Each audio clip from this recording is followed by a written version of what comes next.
Today we are building the best $750 gaming PC that you can put together in 2025. Now before we get into the video, make sure you smash that like button down below, subscribe if you want to. Now let's get right into the build. We have been showing a lot of love to AMD recently, but you just can't get past the value of the Intel i5-12600KF. This was $146.99, and this is a 10-core processor with a boost frequency of 4.9 gigahertz. Most of you guys don't need any more than that. We're going to be plopping the CPU into this beautiful MSI Pro B760M DDR4 that we also scooped up for $139.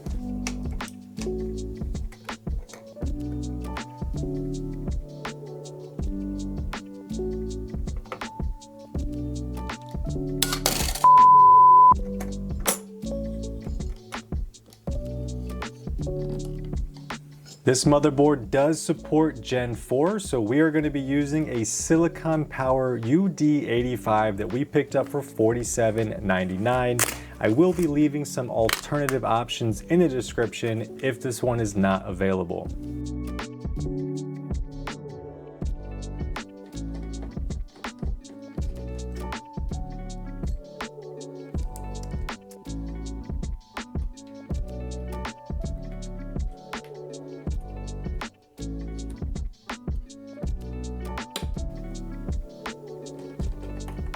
So we don't need much to cool this CPU. I'm gonna use one of my Thermalright Assassin X 120R SEs. I picked up several of these, I think 10 of them at once a few months ago because they went on a limited time deal. So my cost is $17. They're normally around the $20 price range, which I think is still worth it if you wanna use this exact same cooler.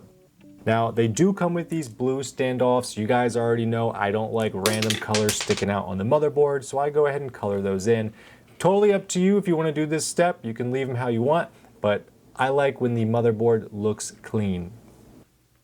All right, so right now we are getting ready to install the cooler. I have the cooler bracket just a little bit loose because I'm going to mock fit the cooler and figure out exactly where I want the fan wires to run, which is probably going to be up under here around this heat sink and into the CPU fan hub. I will figure that out off camera and then jump to the final result.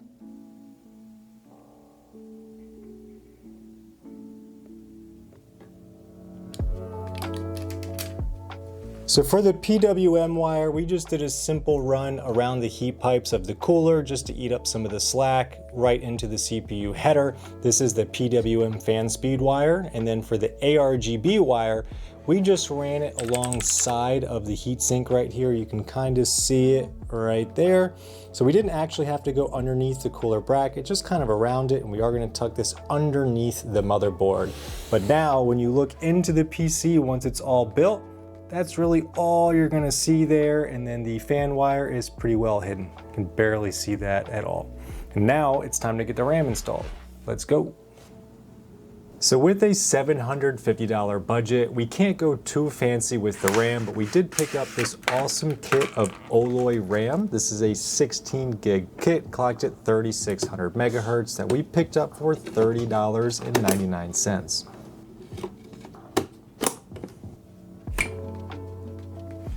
So here we have the final form of the motherboard. Everything is coming together very well. We do have a little bit of a black and white or monochromatic theme going on, more so on the white side. You will see later on the rest of the color choices that I've made, but I think this RAM, like the actual tone of the white, looks really well. Sometimes when you get white components, the fading of the parts are kind of different. If you guys have built PCs before, you know what I'm talking about, but these two match together very well. And now it is time to go ahead and plop this motherboard in the case. We picked up the Sama Q5 ARGB White. This is a beautiful mid-tower case. It has the glass side panel, 3 included fans, and its own ARGB hub. all for $55.97.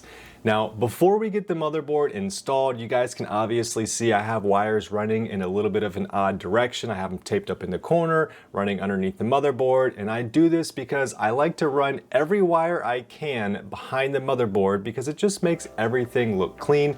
I'll give you some better shots on this in just a bit.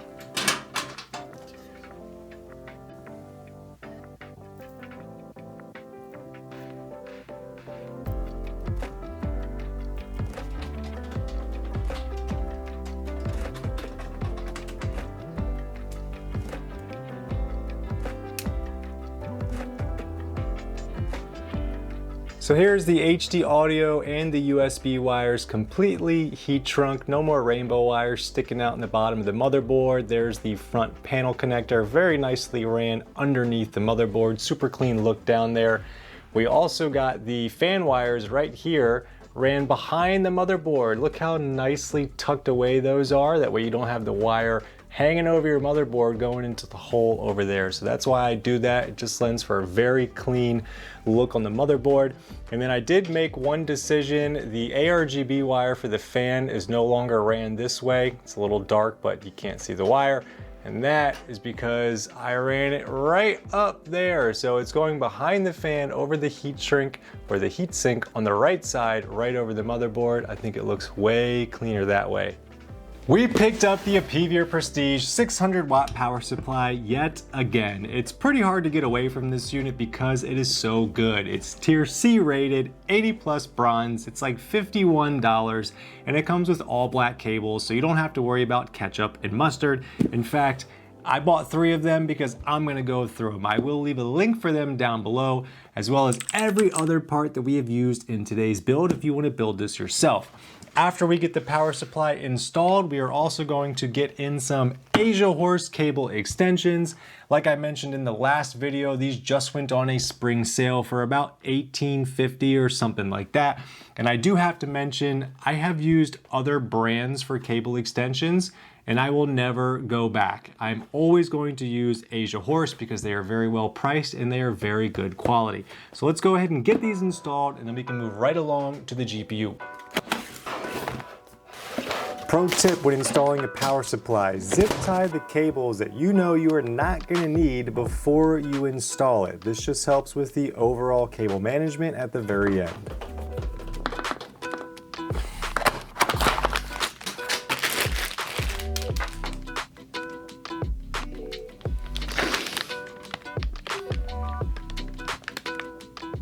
So ironically enough, the first time I mentioned how great Asia Horse cable extensions are, I open up a box to a broken kit. Now, this is the first time I've ever seen that from them, so I'm gonna let it slide. I do have another kit that we're gonna assemble and get popped in the case.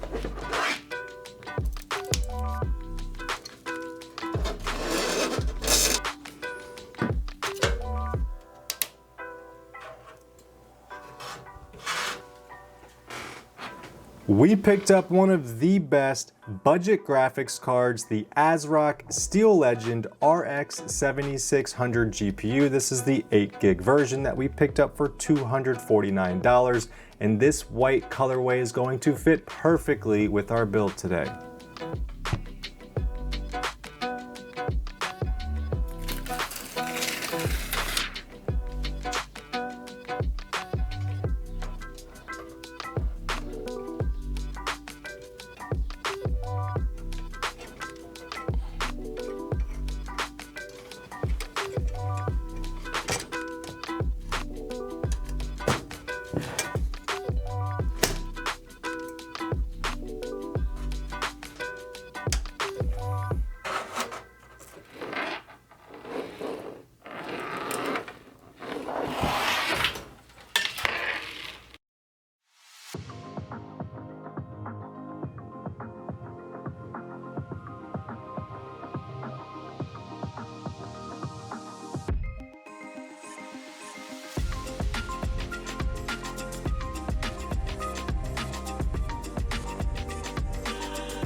Standing ahead. There they are. Go down and I'm gonna go up. Attackers win. Direct and hunted. So I could not be more thrilled at the way that this PC turned out. I mean, just look at it. It is absolutely stunning. And for $750, the performance that we pumped out of this thing is more than I could ask for. If you guys want to buy this exact PC, I will have it listed below on my Jawa page. And if you guys want to build this PC yourself, I will list every single part that we used in today's video in the description as well. Now, if you don't quite have $750 to put this together, check out our $500 build that we just recently did on the channel. And before you go, make sure you like the video, subscribe if you want to, and put God first in everything you do. And I will see y'all in the next video. Peace.